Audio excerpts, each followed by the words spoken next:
Sir, nampakkah? Nampak. Pasang saja. Alright. My name is Vivian Tenching. My student ID is 20SBR10206. This is a personal experience from my friend Sandy. She had posted a story on her Instagram about her experience faced with cybercrime. At first, she thought it was the front problem that affected her from logging into her Instagram account.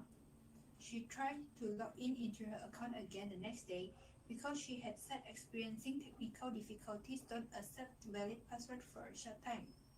But unfortunately, she still couldn't access into her account.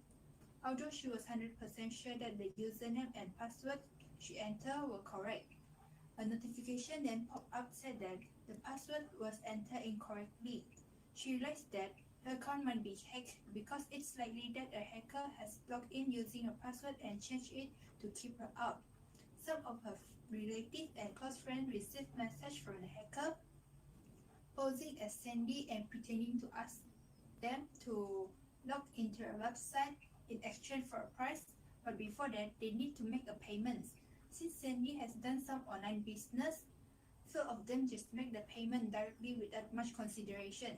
Then after, Sandy starting a new Instagram account and using the first post to explain what happened. She also asked us to report that account to prevent more people from being deceived by that hacker. In my point of view, we should learn more knowledge about how to keep ourselves safe from cybercrime and the way to avoid becoming the next victim. I think everybody should also exercise more basic precaution to protect themselves against the range of cybercrime out there. It is imperative to carefully browse the internet, no matter downloading a program or chit-chatting to people online. Moreover, we should create a strong password for our account and change it frequently. For instance, to prevent this from happening again, we can secure our account like email and social media account through set up the two-step authentication features at the security account setting, and always remember to log out of the account after finish using it. Based on my observation of the case on cybercrime, I have learned two lessons from it. First of all, I realized that we need to be more self-aware about the information technologies and information system. We need to be security awareness, which involve knowledge, attitude, and behavior that serve to protect our information asset. Never provide our information to anyone online in a chatting software or instant messaging system. It is never a good idea to put all of your information online having to do with your personal information. Cyber stalkers are generally found on social media websites and chat websites. Hence, we need to increase our awareness of the use of information technologies and information system. I believe that can help us to protect ourselves against online crime. Apart from that, another lesson I have learned is the importance of website credibility. We should understand what the threats are and take the right step to prevent it, especially during this pandemic. More and more internet users like to buy essential products online and even likely to participate in online activities like online giveaway. Hence, keeping credit card details safe is important when dealing online. It is important to ensure that our card information is not given to an unknown or untrusted website or person. Since many scam websites will have a fake certification seal to verify that the website is real, the seal should link to a valid certification location. To determine if the website are trustworthy, check the SSL on the website and consider the website's look. Although this can be very subjective, but a well-designed website can be an indication of more reliable information. That's all from me. Thank you.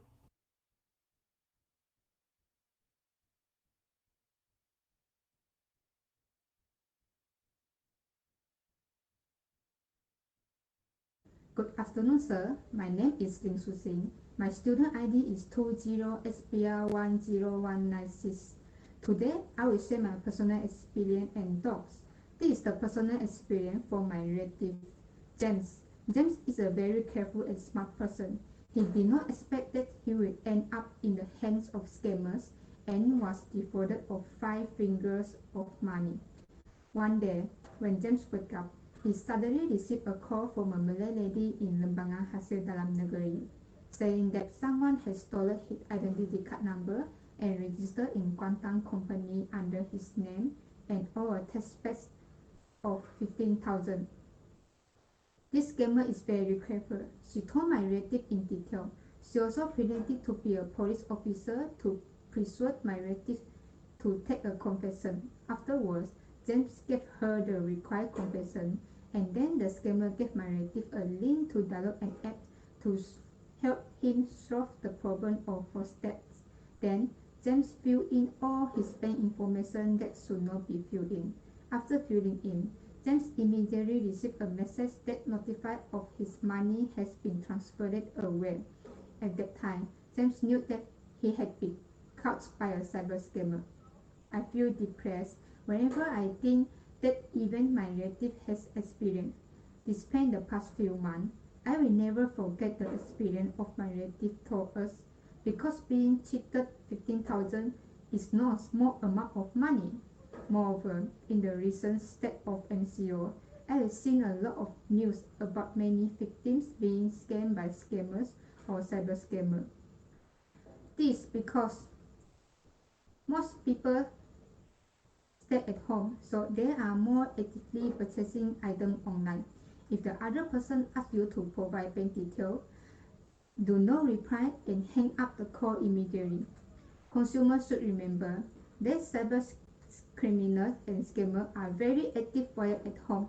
In fact, cyber scammers can be prevented, but there are still many people who will be defrauded of money. And I also hope that similar incidents will not happen to people like me. Based on what I have learned from my observation of the case on cybercrime, I have two reasons that I would like to share with my class. First, I need to learn to be more defensive and wary when receiving a strange call.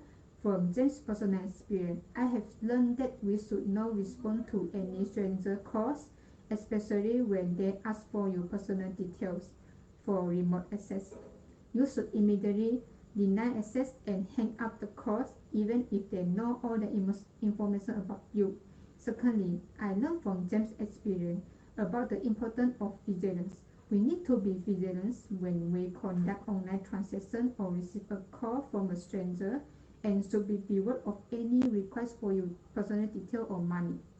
I believe that everyone has used online purchase, and we must understand the method of the scammer so that we do not become the next victim. If you encounter a problem with your bank account, you should go to the local bank to confirm whether there is a problem with your account, instead of asking strangers for help. At last, I hope that cybercrime can be reduced, and I don't want anyone to become the next victim. That's all for me. Thank you.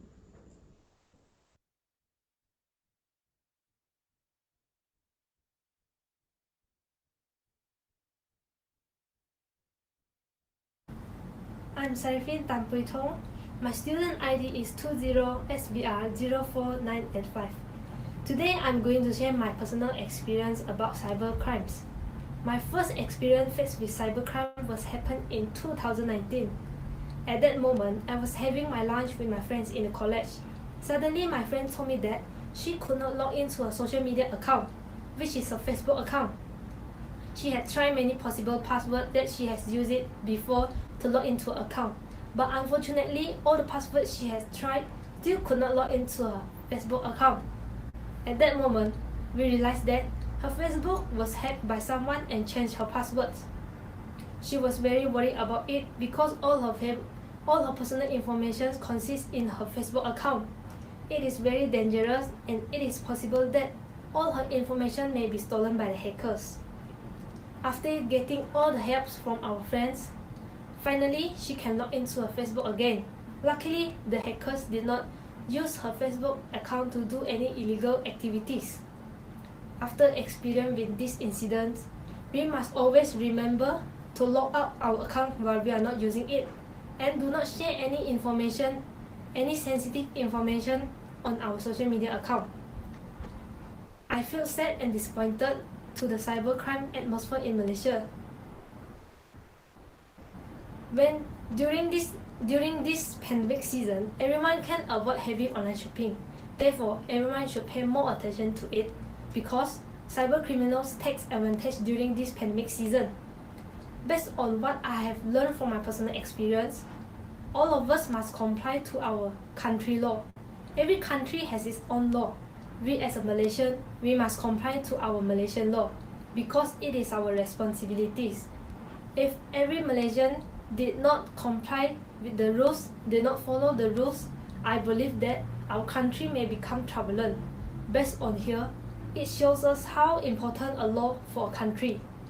However, there is still a lot of people did not comply to the rules, especially the cyber criminal laws. They did not pay more attention to the law. They did not care about punishment by breaking the law. This shows us why cyber criminals are increasing in our Malaysia. Another lesson I've learned from my personal experience is awareness.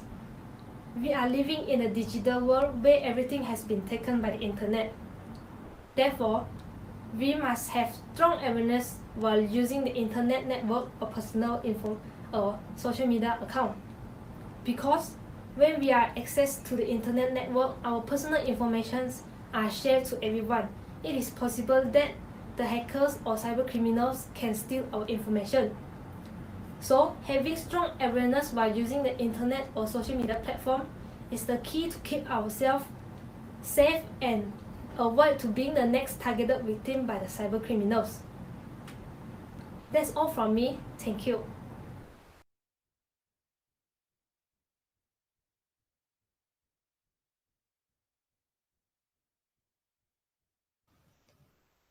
Good afternoon, sir. My name is Tana Min. My student ID is 20SPR10204. Today I'm going to present the personal experience of my aunt.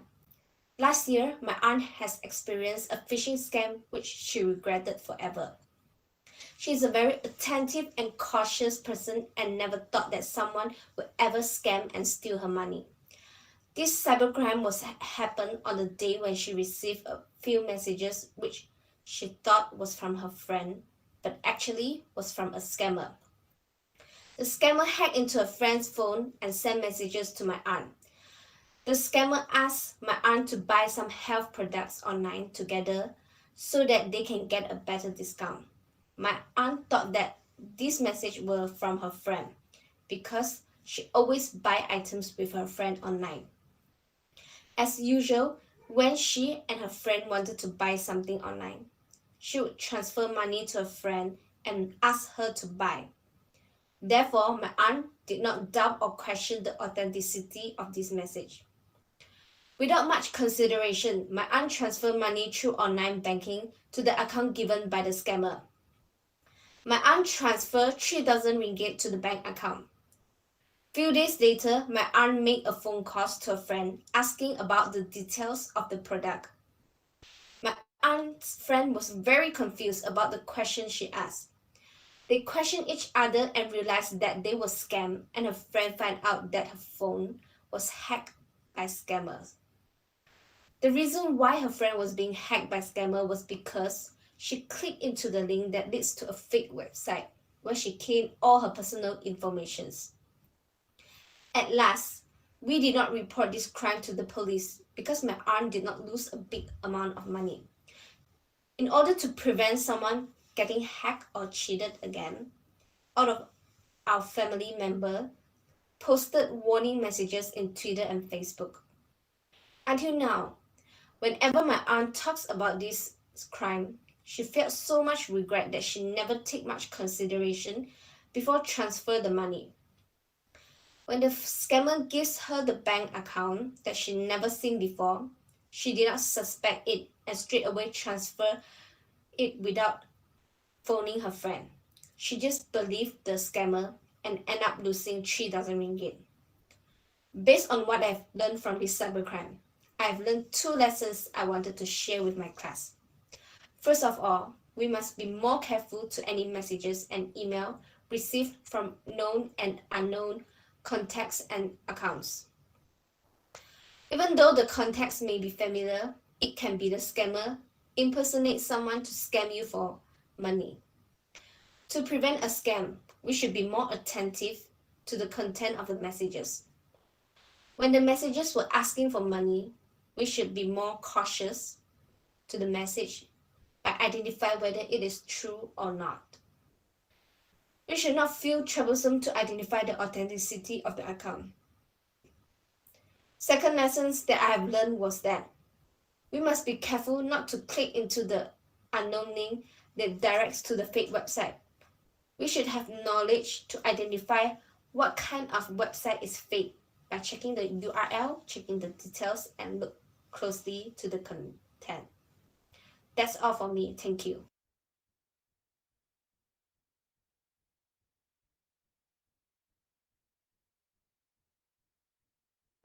Dah, habis dah?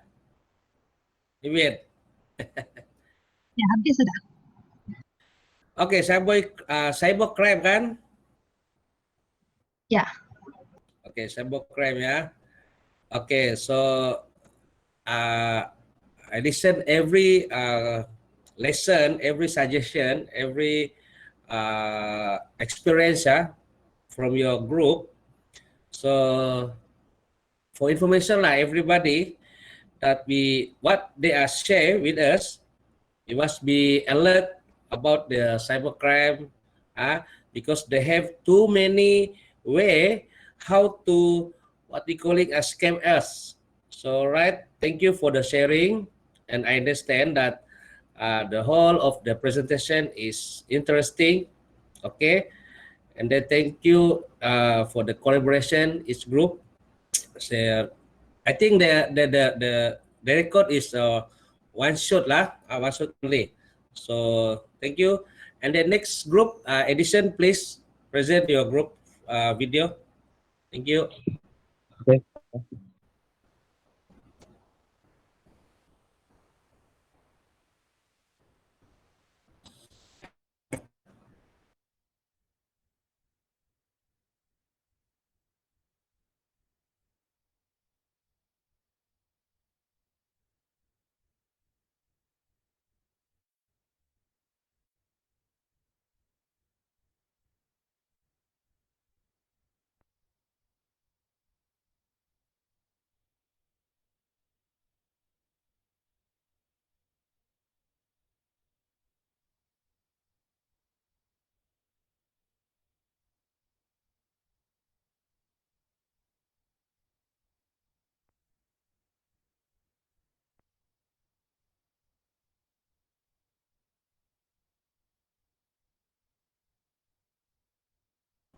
Edison.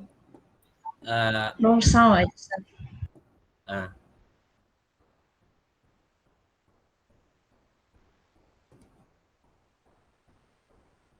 No sound. yeah.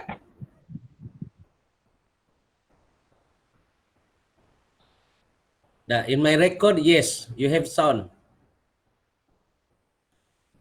In my record, yes, you have sound. Try this another video.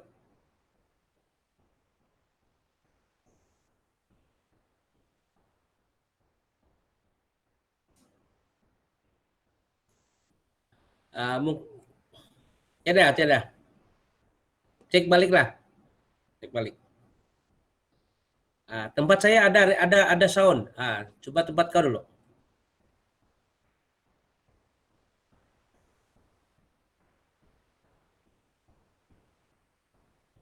Kau punya volume ada kasih kuat kah?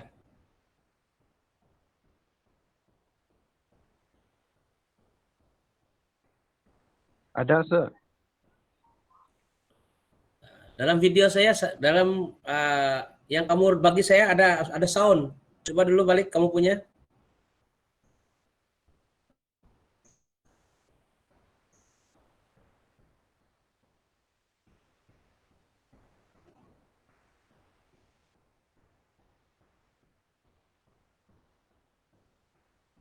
Nah, kau pun tidak dengar kan? Kau dengar kah tidak?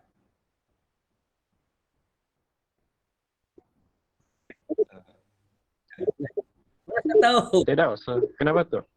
Saya tahu. Yang kau hantar dengan saya ada. PC kau, kamu punya PC, cuba cek balik. Pelan-pelan. Take your time.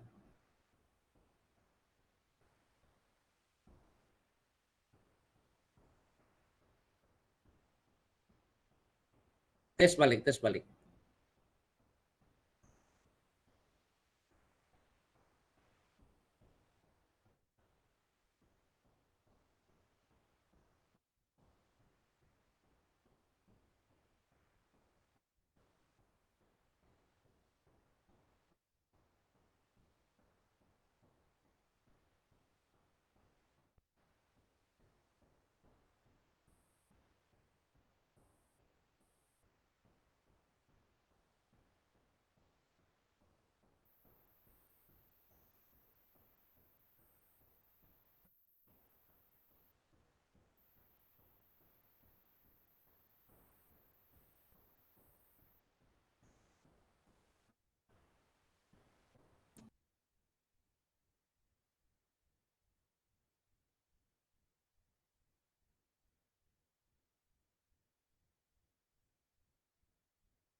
My name is Edison Lim Tian Long, student ID 20SBR.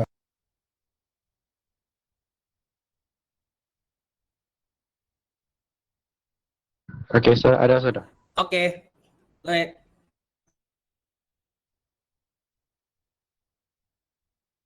My name is Edison Lim Tian Long, student ID 20SBR 10183. Today I will be talking about my personal experience and thoughts from the review topic challenge against constitutionality of vernacular school.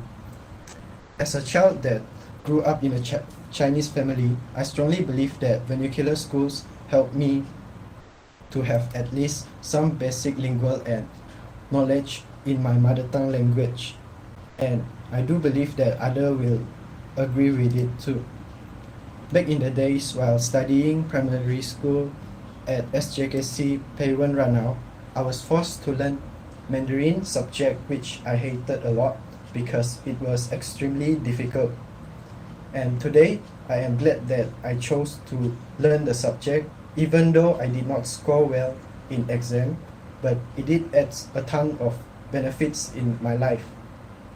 Part of it was because the part-time job that I worked before required me to be able to speak and write in Mandarin. Without having the skill, I am sure that I wouldn't get the job. Other than that, I am also able to read news and books that are written in Mandarin, but sometimes I do need to refer to Google as translator to have better understanding. Next, I had a friend that is Malay and he worked in the tourism industry in Sabah, and even though he is a Malay, he is still able to speak Mandarin because he went to Chinese vernacular primary school before with me. Because of that, he was able to utilize that skill to make a good amount of money in the tourism industry before the pandemic. He is also able to make a lot of Chinese friends and learn from them. In my opinion, I strongly believe remaining vernacular school will be better for the community. In order to achieve a united plural society, people have to encourage others to understand the importance of vernacular school. Vernacular school is not a threat to our society, rather it is an element that brings us together in this plural society. Without it, Malaysia no longer will be a country that has a plural society. In addition, learning vernacular language will also improve our ability to communicate in more languages. Because of that, Malaysia could use this ability to improve our country by doing things globally, such as doing business with China. In short, vernacular school is not something that should be removed from our society. Hence, it should be heavily promoted to more people in our society. So the value that I learned from this is, firstly, I have learned that the importance of mindedness. I have seen that many people criticize vernacular schools for not using Malay as the primary language in teaching. They think that using another language means we are not prioritizing our national language instead of them trying to learn and understand the importance of cultures. If people are still being narrow-minded in the coming decades, I don't think that Malaysia will achieve a patriotic country with these many races.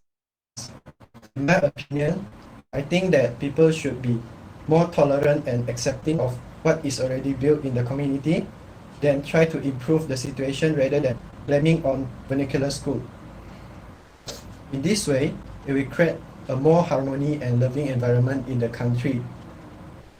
My friend has served as an exemplary role model for me in this aspect. Although he is a Malay, he did not criticize or say anything bad about vernacular school. Instead, he went to vernacular school and understand the culture behind it. Now, it proves that vernacular school is not causing any harm to the community and yet has allowed cultural transmission. From him, I realized that the importance of open-mindedness to make this country and community better. Another thing that I had learned is people should face things with positivity. There is no doubt that we live in a plural society with different ethics such as Chinese and so on. Therefore, rather than look at it in a bad perspective, people should think more on the positive side that brings to our country. Sorry. Abolishing vernacular schools will only cause dissatisfaction amongst other ethnics and also be very disrespectful to them. Imagine being prevented from learning and understanding our own cultures. You wouldn't feel good. Instead of thinking negatively, why not think positively on the good impact of it? Moreover, when I was learning Mandarin in my primary school, I should be thinking more positive on how it would create a better impact in my life instead of complaining how hard it was. Like a coin, there are always two sides to everything in life, positivity and negativity.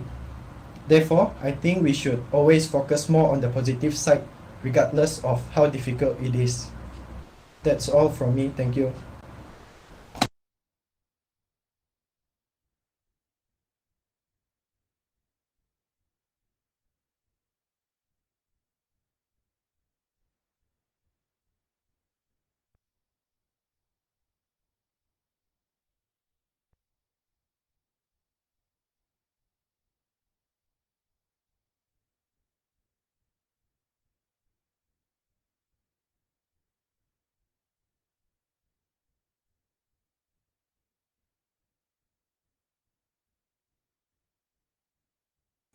Okay, next. Oke, Bang, pelan-pelan. Ada 3 menit lagi. So slow. Kejap ya, sir. Kejap.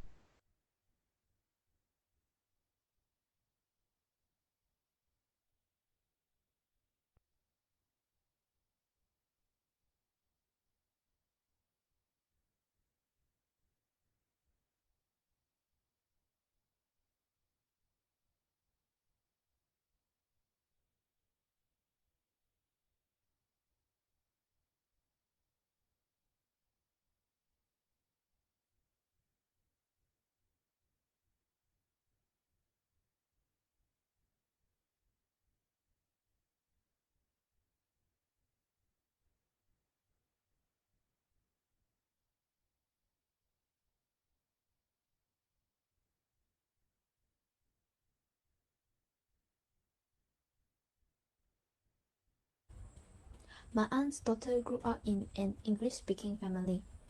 My aunt is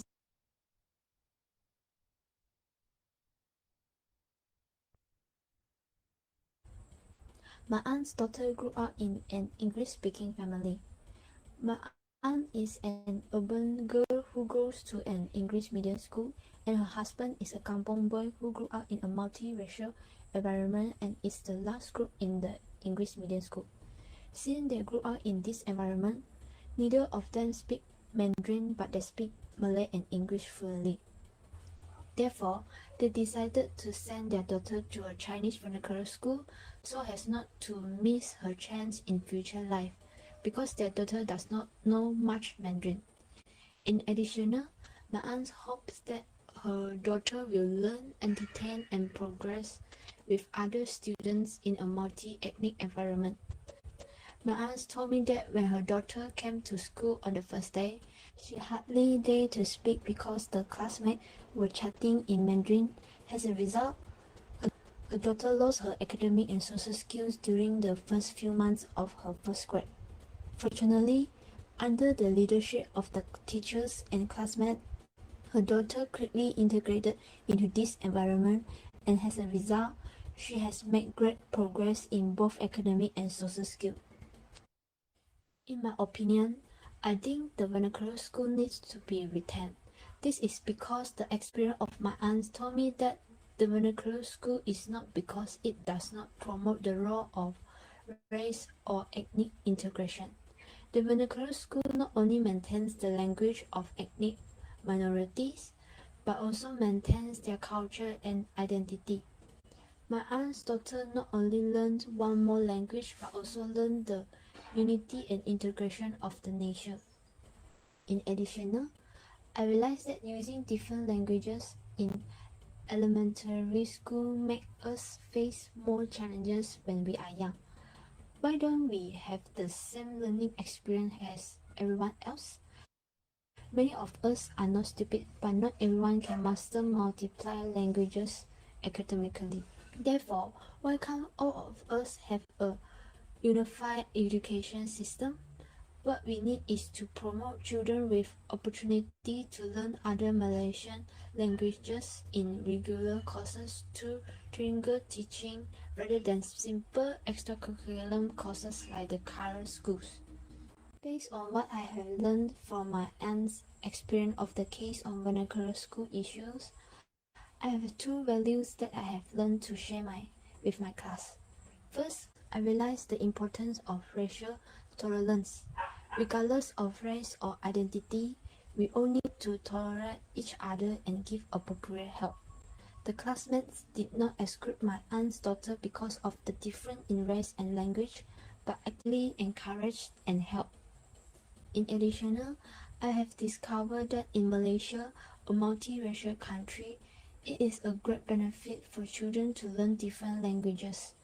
This is because not only can they use Mandarin to describe their race and national identity, but also the language they can use to symbolize their ethnic and cultural origins. Moreover, through receiving Chinese education, Malaysia can gain many benefits such as enhancing the multilingual ability of Malaysia students, promoting Chinese culture and traditions to other countries, and expanding opportunity for studying abroad. Besides that, I have learned about the importance of children's education. Education is an indispensable part of our lives. For everyone, education is the most basic and most important part. Through education, people can improve their knowledge to improve the quality of life. Education is an empowering right and an indispensable means to realize the rights of others. It is also the driving force for social development. However, if children are deprived of their right to receive proper education, they will lose the opportunity to grow into productive and participatory adults. My aunt herself has a high education, so she also hopes that her children will have a high education environment. For her, the vernacular school can help her child develop her studies so that he can support society. Therefore, she hopes that her children can play a role in the community. That's all for me. Thank you.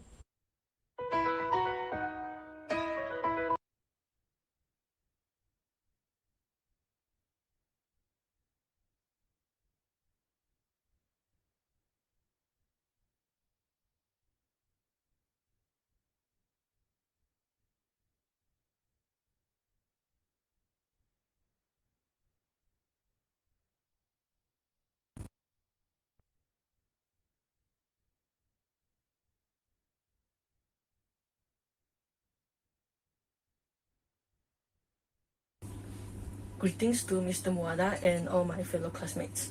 My name is Wang Shenmei Vicky and my student ID is 2010208. Today I'm going to share my personal experience and thoughts and value lessons.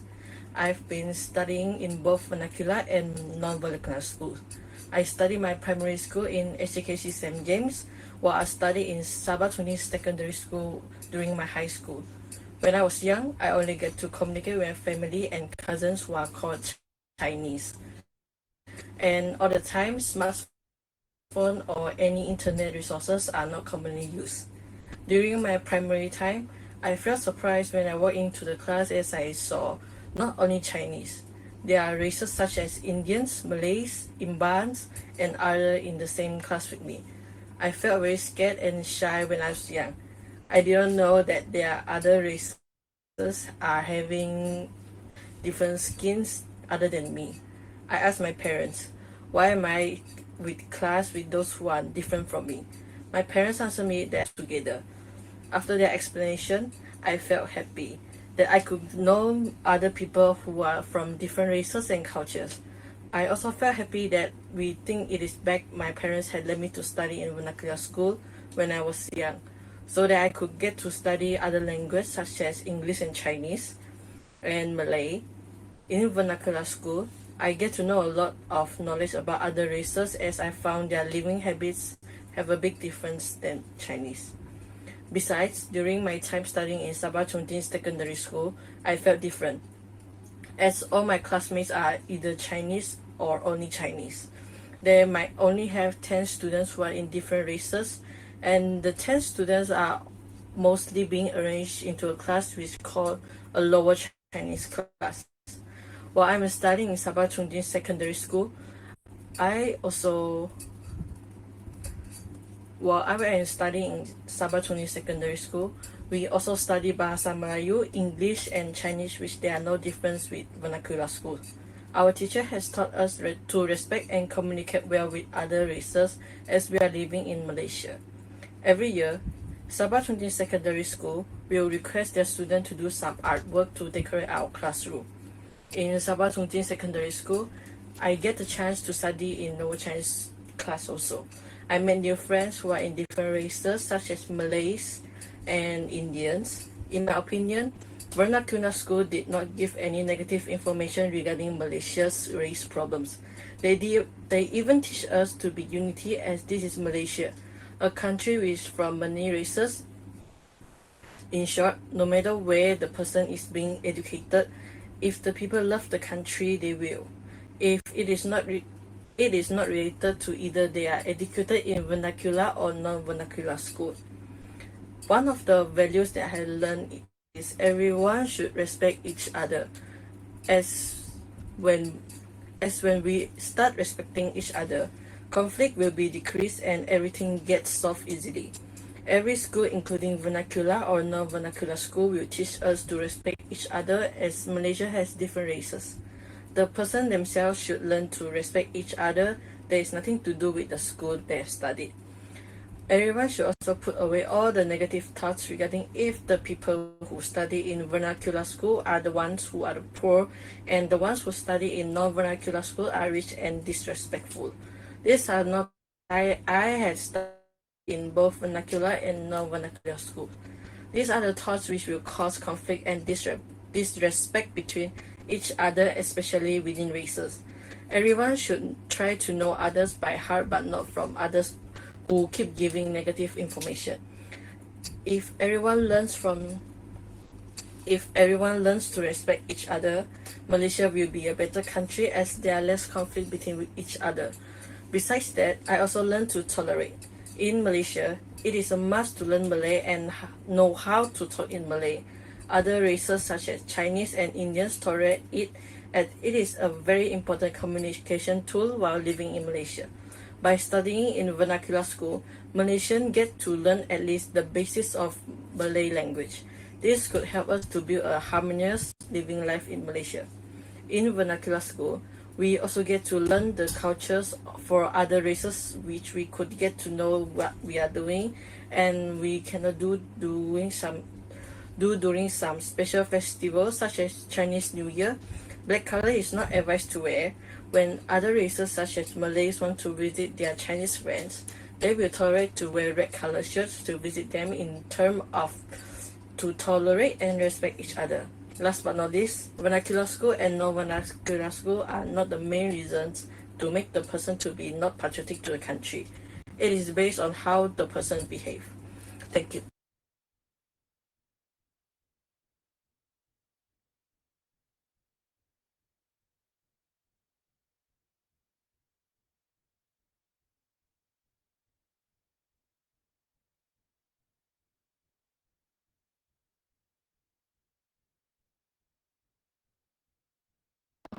My name is Rian Huijuan Fora, student ID 20SPR 10209.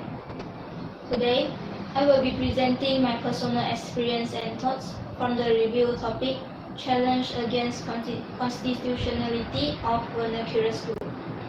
As a student graduated from Chinese Vernacular School, SJKC Anglo-Chinese, I truly think that vernacular school should not be abolished.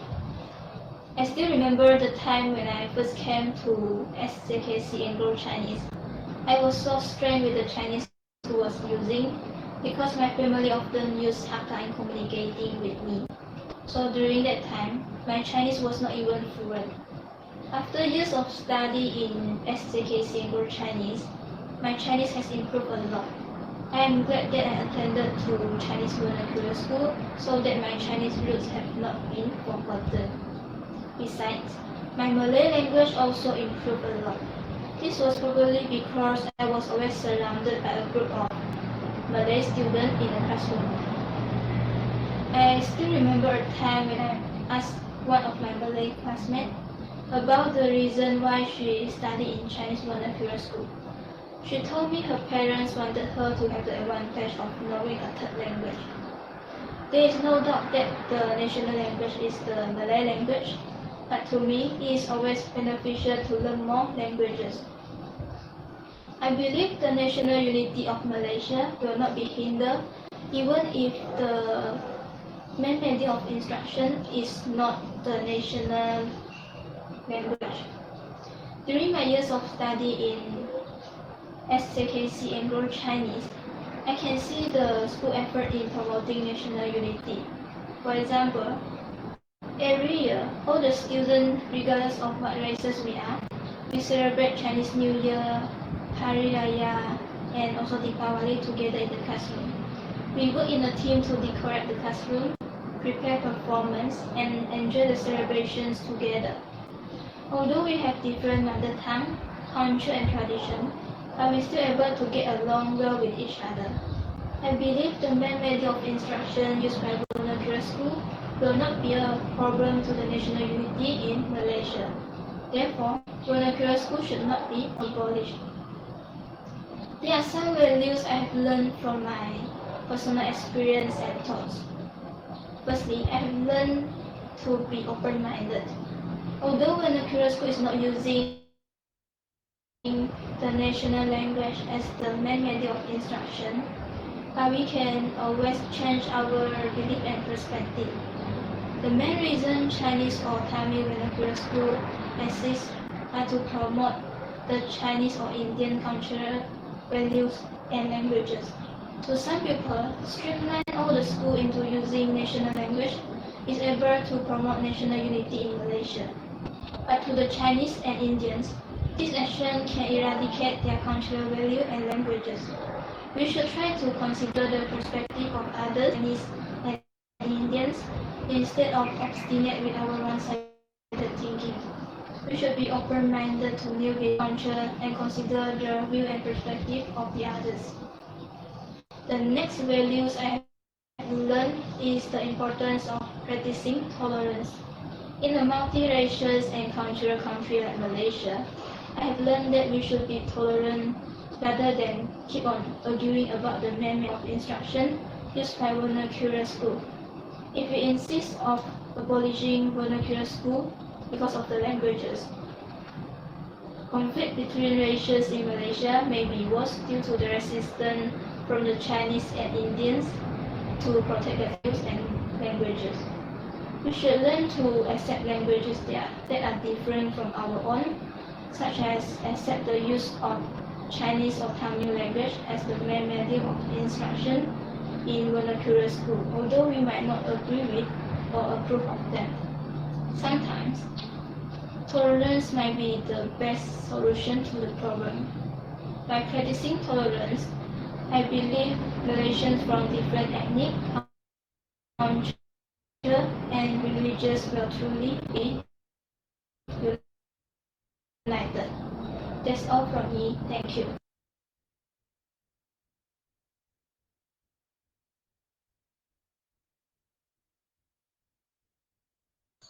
Sudah, sir. Okay, thank you. All right. Okay, thank you for the for group Vivian and Edison. So the first topic is a cybercrime, yeah. Yeah, cybercrime. So they talk about the scammer, and then they share the anulah, okay, the experience and stuff. The second topic is about Edison, vernacular school, yeah. When a school is some people they said must be abolished, and some of the group said that it's good to maintain. So the issue here is, do you agree that vernacular must be maintained or abolished? Oh, okay, it's a question lah.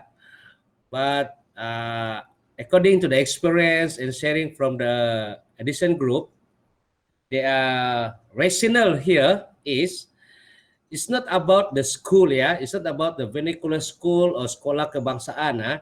Sekolah kebangsaan is a government sekolah, but this is about the ourself. Ourself, yeah. Ourself is according to us lah. How we what we calling, put inside our attitude about the patriotism. Patriotism. That is a very, what we calling, big issue, is about that patriotism spirit. Patriotism spirit is not about the whole from the school. Okay, it's about the our attitude, our family, parents teach us how to be Malaysians. Okay, I understand that all the story sharing is a very what you calling,